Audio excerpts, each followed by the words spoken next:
The tax collection in Pakistan is the lowest anywhere in the world, 8 to 8.5% of the GDP. How do we get to a situation where Pakistan can become sustainable? Our economy becomes sustainable? There is only one way, is to double our tax collection. How can that be done? So I feel that Pakistan, which is a country which has the per capita gives the highest amount of charity. Shaukat Khanum Cancer Hospital receives 160 crore, which is 1.6 billion rupees a year every year in donations. Out of a budget of 3.2 billion rupees, 1.6 billion rupees are given in charity every year to treat 70% of cancer patients free. Only private cancer hospital anywhere where it treats 70% cancer patients free without any government help. It happens because in Pakistan, people give the highest amount of charity per capita, and yet, paradoxically, give the lowest amount of tax per GDP ratio.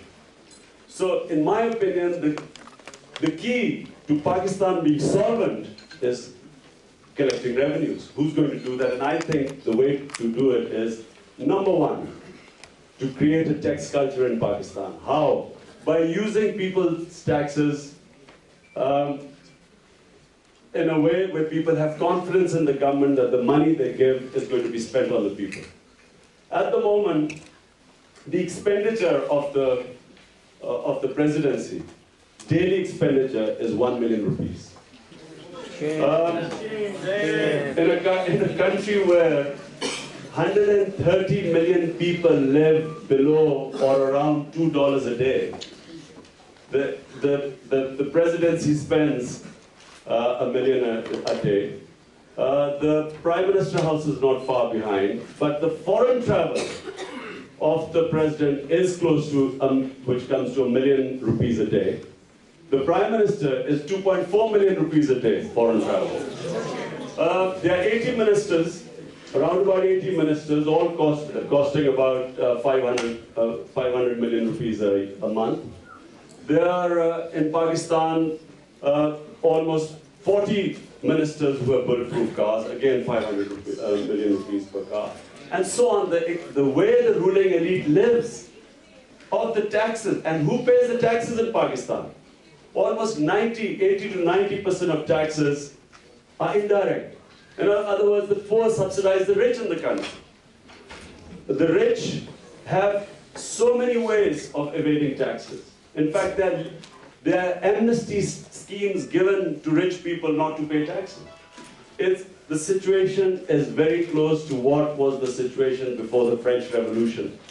Look, the nobility was tax exempt. In Pakistan, the rich are tax exempt, more or less.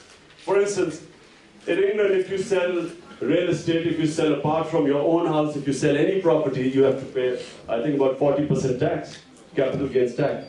In Pakistan, you don't pay any tax on selling real estate. On stock exchange, you don't, in US, if you add up all the taxes on profit, it's about 25%. In Pakistan, zero tax on profit made on stocks. Similarly, there's no agriculture tax, income tax, which is 25% of the economy. So, and then, if you want to evade taxes, you can show them as foreign remittances, you don't pay taxes. So, the rich do not pay taxes. The richest people in Pakistan are probably sitting in the National Assembly. And if you look at the declaration of their assets, which just came out, you would feel very sorry for them. Most of them don't own even cars. There's nothing in their own name. Benami. So this Benami thing, the Benami culture, where people who have the greatest amount of money have nothing in their own name. Either it is to evade taxes, or it is money made out of corruption.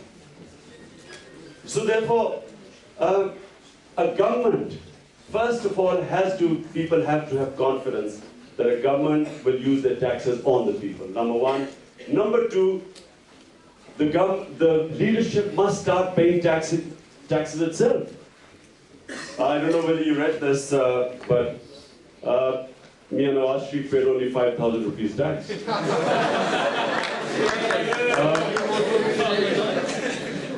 Asif Zardari, his tax, I saw his tax returns in '96. He had a total of 12 million rupees assets. And he had paid just under 500,000 rupees tax. And at the same time, what has emerged in the Supreme Court, that in a Swiss account there was $60 million, 5 billion rupees. So when the leadership, and I'm just giving you examples, if you look at the leadership in Pakistan, they don't pay taxes, there's hardly anything in their name. Then, most of their money and their assets are outside Pakistan. This is a very important thing. Here's a conflict of interest. They are trying to lead the country, but their own money is not in Pakistan. When Asif Zardari goes and asks the friends of Pakistan to bring money into Pakistan, first, what about his own money? It's lying outside the country.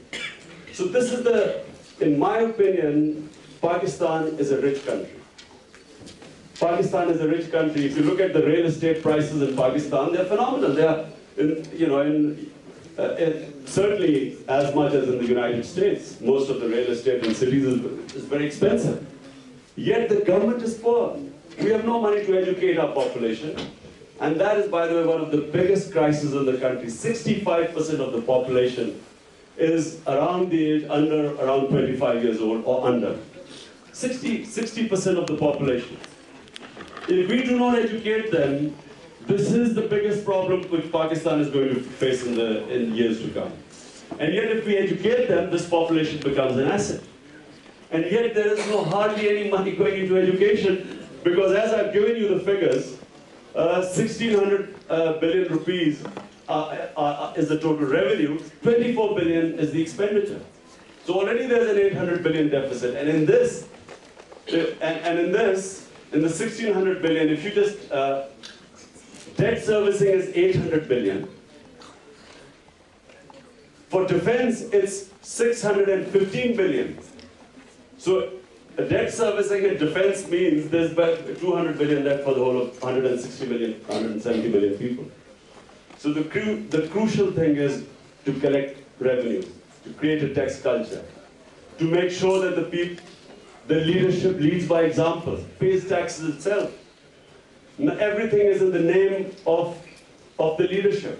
Benami, anything Benami, in other words, when you have assets which are not in your name, if the government discovers, should be able to confiscate them.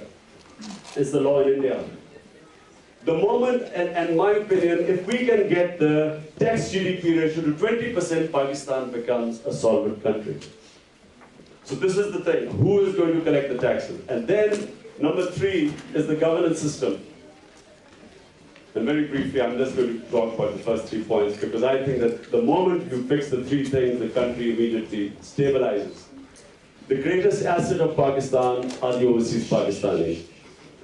The GDP of the overseas Pakistanis, 6 billion overseas Pakistanis, is equal to 170 million Pakistanis living in Pakistan. The moment we fix the governance system, we open Pakistan for investment. The moment we have overseas Pakistanis coming in and investing in the country, that's how China took off. It was the overseas Chinese and overseas Indians that led to this remarkable growth rate in both the countries. In Pakistan, unfortunately, the governance system does not allow overseas Pakistanis to come and invest.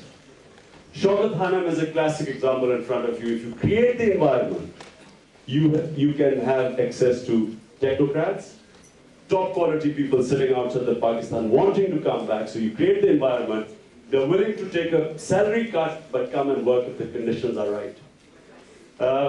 If you're a similar hospital to Shaukat Hanam in the Middle East, you will find hardly any local staff. It's all imported technocrats, doctors, and so on. In Pakistan, you can actually have anything. You can set up a quality university, you can set up a quality hospital, because you have this pool of overseas Pakistanis willing to come back, willing to invest in the country, willing to bring the